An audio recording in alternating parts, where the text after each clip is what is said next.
हम सब के बारे में एक ही खबर आएगी, फौत हो गए। सुनने वाले कहेंगे इन्ना लिल्लाह।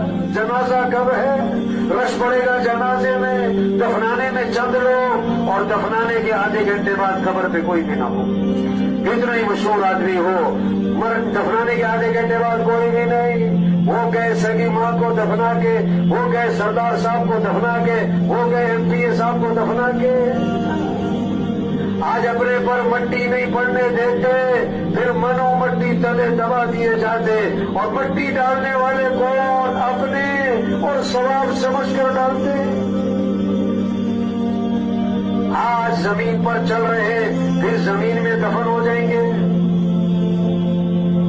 हाँ, 500 की जूती 5000 की, आगे सब नंगे पांव, 5000 का सूट 50,000 का, कफन सबका एक है।